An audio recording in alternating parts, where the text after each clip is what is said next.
کون ہے جو مجھ سے یہ باتیں سیکھے اور ان پر عمل کرے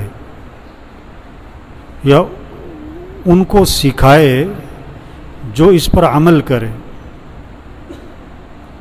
اللہ کے نبی نے کیا فرمایا؟ کون ہے جو مجھ سے یہ باتیں سیکھے اور اس پر عمل کرے یا ان کو سکھائے جو اس پر عمل کریں. ایک طلب پیدا کی، کون ہے؟ حضرت ابو ہریرہ رضی اللہ عنہ نے عرض کی، اللہ کے رسول میں سیکھوں گا، اس پر عمل کروں گا اور انہیں سکھاؤں گا جو اس پر عمل کرے. تو آپ صلی اللہ علیہ وسلم نے میرا ہاتھ پکڑ لیا.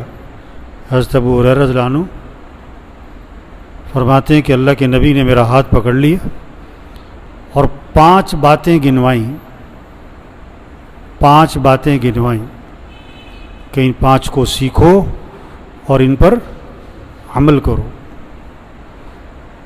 پہلی بات فرمائی، اتق المحارم تکن عبد الناس، حرام چیزوں سے بچ جاؤ، حرام چیزوں سے بچ جاؤ تو تم سب سے بڑے عبادت گزار بن جاؤ گے. ہاں، آج ہمارے ذہنوں میں سب سے بڑا عبادت گزار کون ہے؟ بہت تہجد، بہت صلاۃ التسبیح، بہت اشراق، بہت قرآن، بہت قرآن کے ختم، بہت روزے، بہت تراویح، بہت اور آپ نے کیا فرمایا؟ سب سے بڑا عبادت گزار کون ہے؟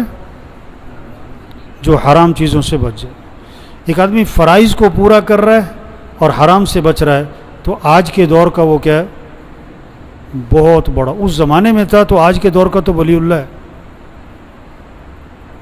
سب سے بڑا عبادت گزار، حرام چیزوں سے بچو. اب حرام کیا کیا ہے؟ دیکھو ہمارے ذہنوں میں شراب حرام، کتا حرام، سور حرام، جس طرح یہ حرام ہے بہت ساری چیزیں حرام ہیں بھائی. بعض چیزوں کا دیکھنا حرام ہے، بعض چیزوں کا سننا حرام ہے، بعض چیزوں کا بولنا حرام ہے، بعض چیزوں کا پہننا حرام ہے، بعض چیزوں کا خریدنا حرام ہے، بعض چیزوں کا گھروں میں رکھنا حرام ہے. جو بھی حرام کے درجے کی چیزیں ہیں اس سے بچو. جو بھی حرام کے درجے کی چیزیں اس سے بچ جاؤ. ہاں، ایک آدمی نے نا رشوت کے پیسے جیب میں ڈالے ہوئے ہیں، رشوت کے پیسے نا، اور گوشت کون سا تلاش کرتا ہے؟ حلال کا. وہ حرام گوشت نہیں کھائے گا. اور رشوت کے پیسے بھی، جیسے مری مرغی حرام ہے، جیسے کتا حرام ہے، جیسے سور حرام ہے، گدھا حرام ہے، رشوت بھی کیا ہے؟ تو گوشت میں حلال حرام سمجھ میں آتا ہے لوگوں کو، پیسے بھی نہیں سمجھ میں آتا. بہنوں کو وراثت میں حق نہیں دیا، یہ حرام کھا رہا ہے. حرام چیزوں سے بچ جاؤ، تم سب سے بڑے عبادت گزار بن جاؤ گے. دوسری بات فرمائی، وَرْضَ بِمَا قَسَمَ اللَّهُ لَكَ تَكُنْ أَغْنَى النَّاسِ، اللہ کی تقسیم پر راضی رہو، اللہ کی تقسیم پر راضی ہو جاؤ تو تم سب سے بڑے غنی بن جاؤ گے. اللہ کی تقسیم پر بھی، اللہ کی تقسیم ہے، نہ کسی کو گورا بنائے کسی کو کالا بنائے، کسی کا قد لمبا ہے کسی کا قد چھوٹا ہے، کسی کی ناک بڑی ہے کسی کی چھوٹی ہے، کسی کی لمبی ہے، کسی کو اللہ نے بہت خوبصورت بنایا، کسی کو بہت سادہ شکل بنایا، کسی کو مالدار بنایا کسی کو غریب بنایا، کوئی جھونپڑے والے کے گھر پیدا ہو گیا، کوئی مال والے کے گھر پیدا ہو گیا، کوئی ساری زندگی سائیکل پہ رہتا ہے، کوئی ساری زندگی گاڑی سے نہیں اترتا ہے، کوئی جہاز سے نہیں اترتا ہے. یہ تو اللہ کی تقسیم ہے. کوئی روز ہسپتال اور ڈاکٹر، اور کوئی ماشاءاللہ کوئی کبھی ہسپتال جاتے ہی نہیں، کسی کا روز ہی کوئی بچہ بیمار، کوئی بیوی. اللہ کی تقسیم ہے. اب کسی کا بچہ معذور ہے، اب اس میں آدمی کیا کر سکتے؟ یہ اللہ کی طرف سے. اللہ کی تقسیم پر راضی رہو. کوئی ایک دن میں لاکھ روپے کما لیتا ہے، کوئی پورے سال بھی نہیں کما پاتا ہے.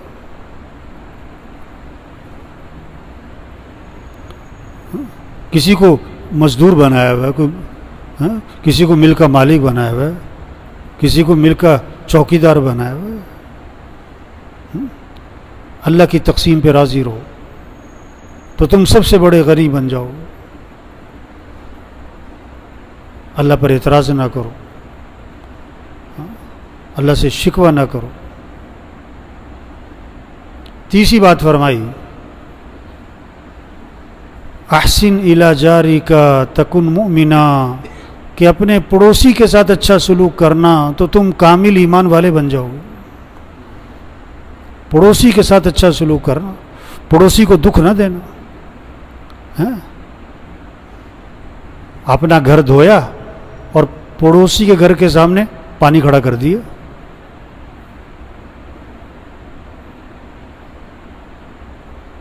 اپنے گھر کی صفائی کی اور کوڑا کہاں ڈال دیا؟ پڑوسی کے گھر کے سامنے کوڑا ڈال دیا. نہیں، پڑوسی کو دکھ نہ دینا.